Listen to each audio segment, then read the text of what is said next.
तहरीक इंसाफ की लीडरशिप को 10-10 साल मजीद सजाएं दे दी गई। इमरान खान के ऊपर मुलाकातों पे पाबंदी लगी हुई है। उनकी बहनें बाहर जाके बैठती हैं तो उनको मुलाकात तो करने ही नहीं दिया जाता। रात को वाटर कैनन से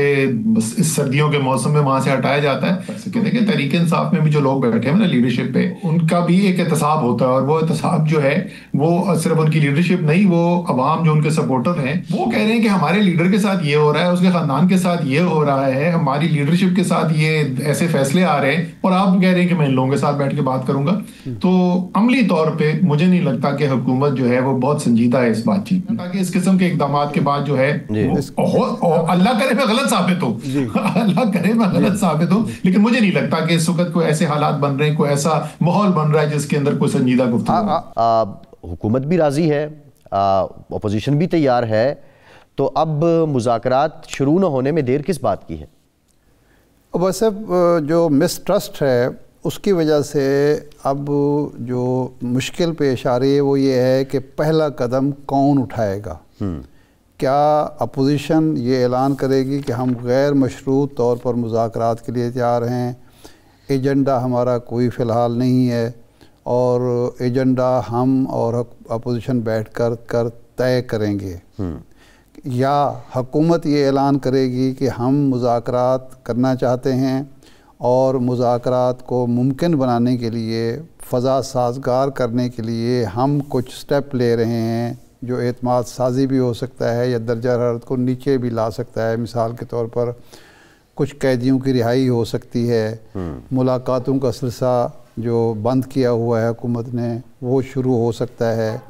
कुछ और चीज़ें हुकूमत जो ऑफ़र करने की पोजीशन में है वो इस तरह होता है, या दोनों फरीक ये कहते हैं कि जी पहले आप। देखना अब ये है कि क्या अब दोनों फरीक संजीदा हैं, दोनों फरीक ये समझते हैं कि मुज़ाकरात के बग़ैर कोई चाराकार नहीं, और मुज़ाकरात ही में न सिर्फ दोनों की बका है बल्कि जमहूरियत की बका है, और मुल्की मईशत का दारोमदार, मुल्की सियासत का दारोमदार, पार्लिमानी निज़ाम का दारोमदार मुज़ाकरात और मुफाहमत पर है या नहीं है। ये एहसास अगर मौजूद है तो ये मुमकिन तौर पर अगले चंद दिनों में कुछ चीज़ें सामने आ सकती हैं। लेकिन मेरा ख़्याल है असद उमर साहब इस हवाले से बेहतर अंदाज में हमारी रहनुमाई कर सकते हैं कि क्या आप समझते हैं कि गुज़श्ता 3-3.5 साल के अरसे में दोनों फरीकों को ये एहसास हो गया है कि अगर मुज़ाकरात ना हुए तो न सिर्फ ये है कि मुल्क आगे नहीं चल सकता, मुल्क में इस्तेकाम नहीं आ सकता, मईशत बेहतर नहीं हो सकती, बल्कि दोनों फरीकों की सियासी बका भी मुज़ाकरात और मुफाहमत में है। असद उमर साहब से तब मुझे ये लगता नहीं है कि ऐसा एहसास है। ये जो आपने तज्जिया पेश किया मैं तो इससे इत्तेफाक करता हूँ, लेकिन मेरे ख्याल में अगर आप मुझसे पूछेंगे तो मुझे लगता नहीं है,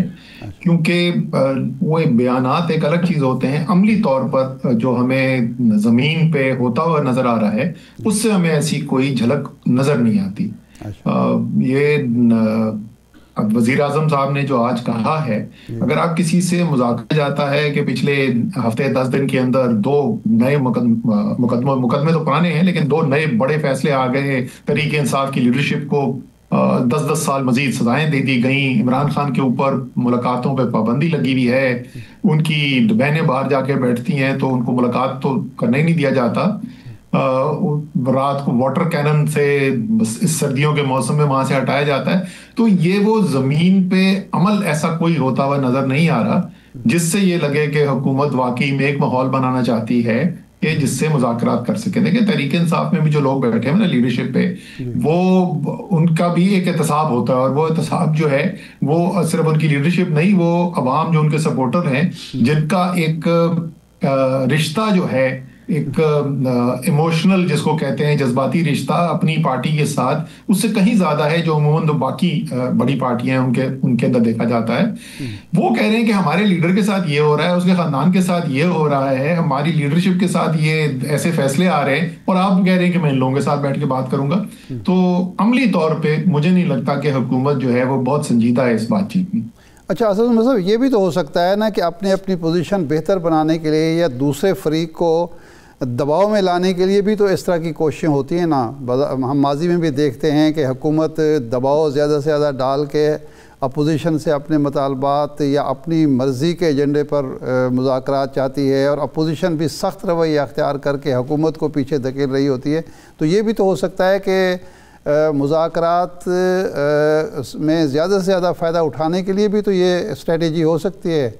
کیونکہ دوسری سائڈ سے بھی تو جو بیانات ہیں وہ سخت سے سخت ہوتے جا رہے ہیں. بالکل آپ صحیح کہہ رہے ہیں کہ یہ بالکل یہ اسٹریٹجی ہو سکتی ہے، لیکن اگر یہ اسٹریٹجی ہوگی تو پھر میں وہی پوچھوں گا کہ اس وقت جو پچھلے 10-15 دن کے اندر جتنی جو ڈیولپمنٹس ہوئی ہیں اس کے اندر کون زیادہ طاقتور نظر آیا ہے، کس نے اپنے حریف کو زیادہ نقصان پہنچایا ہے. تو اس میں تو کوئی شک ہی نہیں نا کہ اس وقت جو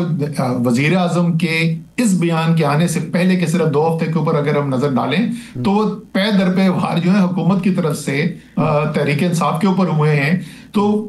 جو تحریک انصاف کے اندر لوگ بیٹھے ہوئے ہیں جو نہیں چاہتے کہ مذاکرات ہو، وہ کم سے کم یہ والی جو آپ کی آرگیومنٹ ہے اس دلیل کو تو ضرور آگے رکھیں گے کہ اچھا ٹھیک ہے اگر بات چیت کرنی بھی ہے نا تو پہلے کچھ ایسا تو کرو، کوئی ایسی تکلیف تو حکومت کو پہنچاؤ، کوئی ایسا احتجاج کرو، کوئی ایسا کام کرو جس سے حکومت کو بھی لگے کہ ہاں واقعی میں ان کے ساتھ بات کرنا ایک برابری کے ماحول کے اندر یا ایک کھلے ذہن کے ساتھ بات کرنا جو ہے وہ ضروری ہو گیا. تو مجھے نہیں لگتا کہ اس قسم کے اقدامات کے بعد جو ہے اللہ کرے میں غلط ثابت ہوں، اللہ کرے میں غلط ثابت ہوں، لیکن مجھے نہیں لگتا کہ اس وقت کوئی ایسے حالات بن رہے ہیں، کوئی ایسا ماحول بن رہا ہے جس کے اندر کوئی سنجیدہ گفتگو. آپ کہنا یہ چاہ رہے ہیں کہ جو پی ٹی آئی کے اندر ایک ایسا ظاہر گروپ ہوگا جو مذاکرات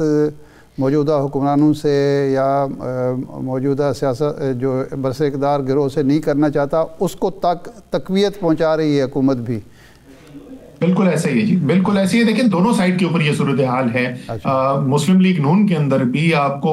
مجھ سے بہتر پتا ہوگا وہاں پہ چند سینئر رہنما واقعی ایسے ہیں جو سمجھتے ہیں، جو آپ نے تجزیہ کیا جس کے بارے میں بہت دفعہ بات کر چکا ہوں کہ جو صورتحال پیدا ہوئی ہوئی ہے اس سے صرف تحریک انصاف نہیں تمام سیاسی جماعتیں کمزور ہو رہی ہیں، پورا جمہوری نظام کمزور ہو رہا ہے، ہمارا عدالتی نظام کمزور ہو رہا ہے ہمارا. تو اس سب کو دیکھتے ہوئے مسلم لیگ نون کے کچھ سینئر رہنما ایسے ہیں جو سمجھتے ہیں کہ اس سیاسی بحران کو ختم کرنے کی ضرورت ہے اور مذاکرات ہی ذریعہ اس سیاسی بحران کو ختم کرنے کے لیے. لیکن ایسے بھی لوگ ہیں جو کہتے ہیں کہ بھائی عمران خان کو تو اب ہم نے آگے پکڑا ہے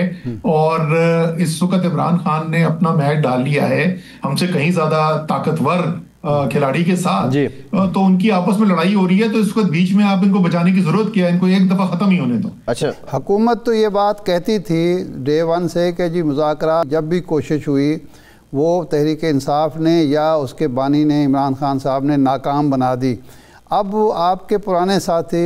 عمران اسماعیل صاحب، محمود مولوی صاحب، فواد چودھری صاحب بھی کہنا شروع ہو گئے ہیں کہ واقعی جو مئی 23 میں مذاکرات ہو رہے تھے جس میں شاہ محمود قریشی صاحب بھی تھے، فواد چودھری صاحب بھی تھے،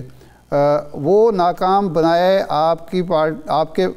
اس وقت کے لیڈر نے. تو آپ سمجھتے ہیں کہ پھر حکومت یہ حق بجانب ہے کہنے میں کہ چونکہ ماضی میں بھی مذاکرات ان لوگوں نے ناکام بنائے تو اب کوئی گارنٹر ہونا چاہیے کہ یہ مذاکرات ہم شروع کریں تو اس کا کوئی فائدہ بھی ہوگا، کوئی نتیجہ خیز بھی ہوں گے. تو آپ کی کیا رائے ہے؟